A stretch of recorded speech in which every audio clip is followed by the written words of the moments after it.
Oke, assalamualaikum warahmatullahi wabarakatuh. Salam sehat dan salam sejahtera untuk kita semua. Semoga kita selalu dalam keadaan sehat walafiat. Di kesempatan yang berbahagia ini, izinkan kami akan menjelaskan mengenai akun pendaftar PPDB ya. PPDB ini adalah untuk PPDB melanjutkan ke SMA dan SMK dari sisi pendaftar ya. Yang pertama yaitu kita membuka lamanya adalah pendaftar.ppdb.jabarprof.go.id/login ya. Nah, ini adalah alamatnya. Kemudian untuk username sama password itu bisa kamu dapatkan dengan menghubungi tim panitia PPDB keluar di sekolah masing-masing. Kamu akan mendapatkan yang namanya username dan password yang memang sudah disediakan dari pusat ya, hasil sinkron daripada akun operator sekolah. Oke, di sini kita tidak membahas mengenai bagaimana cara kamu mendapatkan akun. Anggaplah kamu sudah mempunyai akun masing-masing ya. Oke, langsung saja. Kalau kalian sudah mendapatkan username dan passwordnya, kamu langsung klik tombol login saja. Nah, kalau sudah login berhasil, kita lihat ya di sebelah kanan ini berisi informasi mengenai nama sekolah dan identitas kalian. Nah, di sini memang ada fasilitas ganti password ya, tapi kami tidak menyarankan kalian untuk mengganti passwordnya karena biasanya nanti username ini akan digunakan oleh operator sekolah dan juga oleh sekolah tujuan kalian ya. Jadi biarkan saja sesuai dengan kartu akun yang kalian peroleh. Kita membahas mengenai menunya. Menunya di sini ada 4 menu. Yang pertama adalah home, yang kedua adalah biodata, yang ketiga adalah persyaratan umum, dan yang keempat adalah persyaratan khusus ya. Di menu home ini kita bisa mendapatkan informasi hanya tampilan selamat datang saja ya. Kemudian di sini juga ada versinya, ini versi 24.0.31. Versi ini akan selalu up to date ya. Mungkin ketika kamu membuka ada beberapa informasi minta di refresh atau bagaimana, itu nggak apa-apa ya. Nah, ini pasti nanti akan selalu update dengan versi yang terbarunya 31, 32, 34 dan seterusnya. Yang pertama adalah biodata. Untuk biodata ini berisi informasi mengenai identitas kalian. Semua isian baik yang sudah terisi otomatis mohon untuk di cross check ya, atau dicek. Pastikan datanya sesuai dengan dokumen yang kalian miliki. Yang pertama misalnya NIK, yang kedua jenjang, ini tidak bisa kita rubah ya, kekunci. Ini artinya kita tidak bisa melakukan perubahan apapun. Kemudian tahun lulus juga sama, ini kekunci. NISN, jangan lupa NISN itu sesuai dengan hasil pencarian yang kalian lakukan di datadik.nisn ya. Itu silakan dicek dan dipastikan sama. Kemudian nama juga ini kekunci. Ini sesuai dengan identitas yang ada di Dapodik ya. Jenis kelamin, kemudian tempat tanggal lahir, terus juga di sini ada alamat email, ada nomor HP. Pastikan semua datanya ini adalah valid.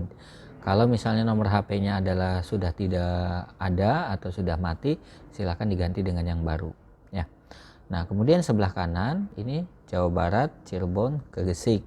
Ini bukan diketik ya, tapi dipilih sampai dengan nama desa. Untuk RT RW dan alamat yang di bagian bawah ini bisa kamu dapatkan informasinya dari kartu keluarga. Di situ ada keterangan RT berapa dan RW berapa. Itu adalah isian di biodata. Kalau sudah ya, kalian klik tombol simpan yang ada di pojok kanan bawah ini. Yang kedua adalah menu persyaratan umum. Untuk persyaratan umum ya, kita lihat yang sebelah kiri terlebih dahulu. Ini adalah ada nik ayah, ada nama ayah, kemudian nama ibu dan nik ibu, kemudian wali untuk kamu yang mungkin tinggalnya dengan wali ya. Misalnya ayahnya ke Jakarta, ibunya ke luar negeri, kamu tinggal dengan paman kamu, maka silakan dituliskan data isian walinya, ya. Seperti itu. Ini untuk isian wali. Kemudian untuk kontak orang tua. Untuk kontak orang tua ini silakan diisi dengan nomor HP orang tua kamu yang ada di Gegesik. Jangan diisi oleh orang tua yang ada di luar negeri, ya. Nanti akan susah untuk dihubungi.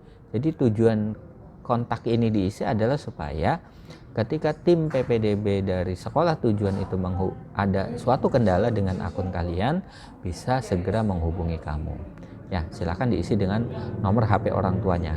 Kalau orang tuanya tidak punya HP, boleh diisi dengan nomor HP kamu saja. Kontak alternatif ini ketika misalnya nomor ayahnya tidak aktif, berarti ada lagi tidak nomornya. Nah, ini silakan diisi juga dengan siapa tahu punya 2 HP, ya, atau bisa juga diisi dengan nomor HP kamu, ya. Ini mengenai kontak. Kemudian yang sebelah kanan ini adalah dokumen.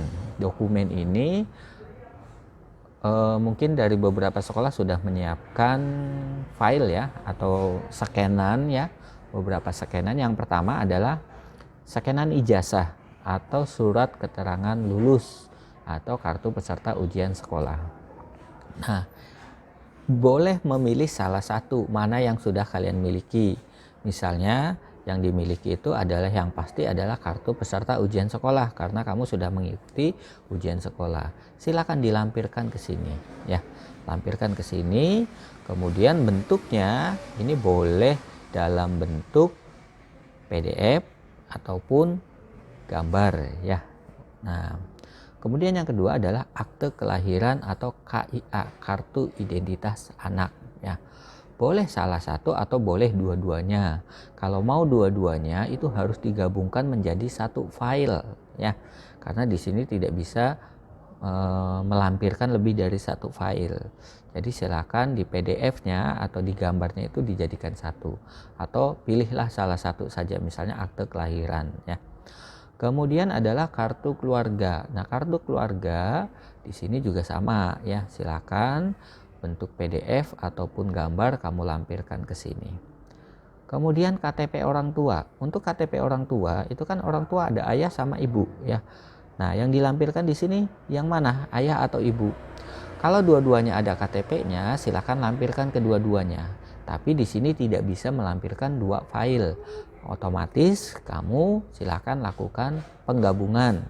Misalnya PDF berarti kamu buat menjadi satu halaman, ya. Atau misalnya gambar, misalnya sebelah kirinya KTP ayah, sebelah kanannya KTP ibu kamu. Kalau sudah, klik tombol simpan. Jangan lupa kamu klik lihat file, ya, untuk memastikan yang kamu lampirkan itu adalah sesuai dengan judulnya. Jangan sampai di sini namanya kartu keluarga, kamu malah melampirkan KTP seperti itu. Oke. Kemudian adalah kepersyaratan khusus, ya. Nah, untuk persyaratan khusus, ya. Nah, ini ada warning nih, ya. Scan dokumen yang diupload merupakan hasil scan dari dokumen asli, bukan fotokopian, ya. Jadi yang difoto itu bukan dokumen fotokopian, merupakan yang aslinya, dan hasilnya otomatis pasti berwarna, ya.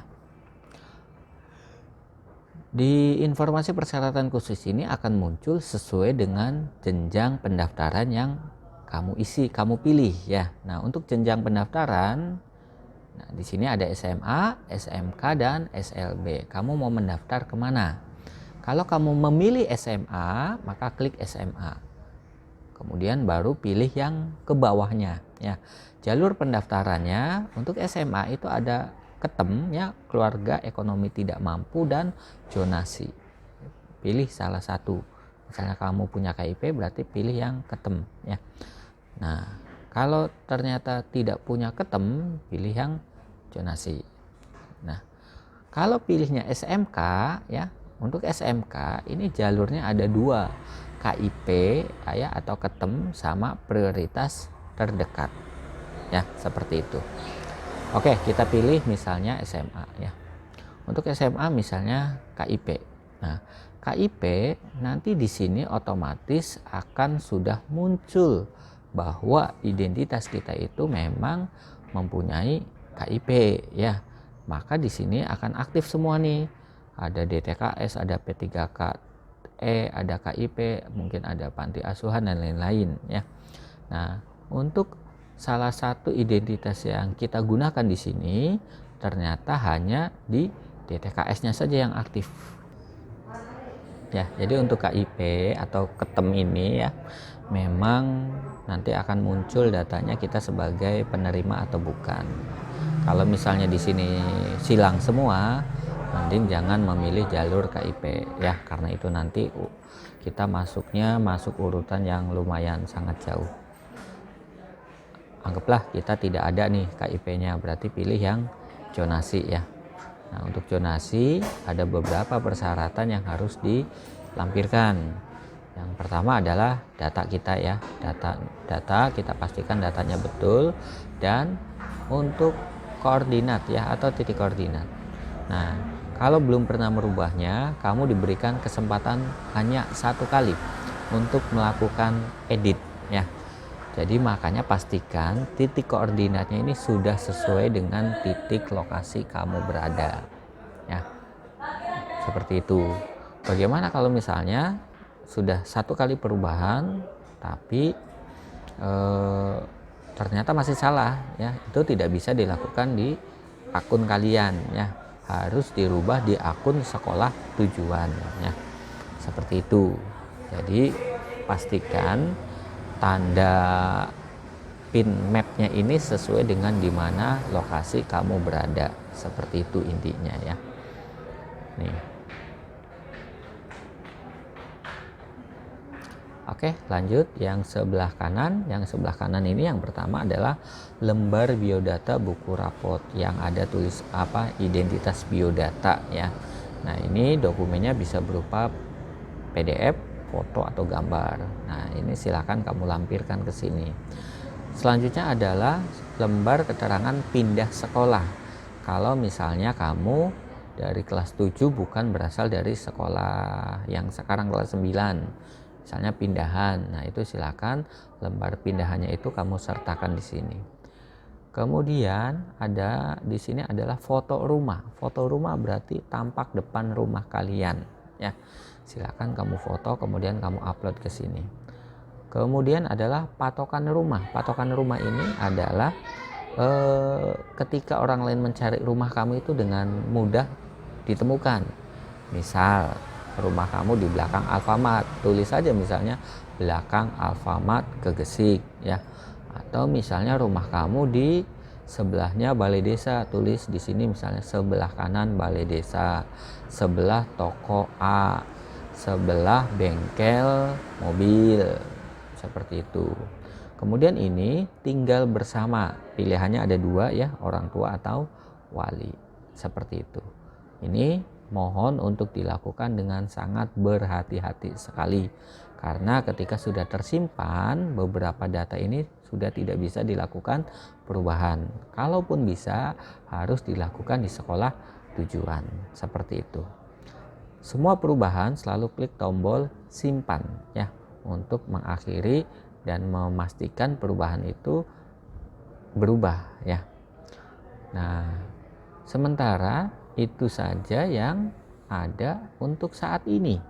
Nanti pada saat pendaftaran dibuka akan ada menu yang lainnya lagi ya. Itu saja mengenai bagaimana akses awal kita. Oke, kalau misalnya ketem ya, untuk ketem. Oke, selanjutnya kita akan coba yang SMK. Untuk SMK jalurnya ada 2, KIP sama prioritas terdekat ya. KIP berarti sama dengan KIP yang jalur SMA ya. Hanya sebetulnya untuk sekolah kita itu jauh dari SMK negeri. Sekolah SMK yang terdekat adalah SMK Negeri 1 Susukan. Tapi walaupun dekat juga itu bukan dekat ya, lumayan karena lebih dari 5 kilo ke atas. Jadi sebetulnya untuk SMK kita tidak punya peluang yang bagus untuk SMK untuk jalur tahap 1 ini. Tapi kalau mau dicoba tidak apa-apa ya. Kemudian yang kedua adalah prioritas terdekat. Prioritas terdekat juga ini untuk mereka yang rumahnya tidak jauh dari sekolah tujuan atau paling enggak satu desa lah dengan sekolah tujuan. Nah, seperti itu. Itu saja mungkin informasi mengenai bagaimana cara kita melakukan pengeditan awal, dan kita pastikan semua dokumen ini sudah siap untuk diupload dan hasilnya maksimal ya. Kurang lebihnya mohon maaf. Wabillahi taufiq wal hidayah. Wassalamualaikum warahmatullahi wabarakatuh.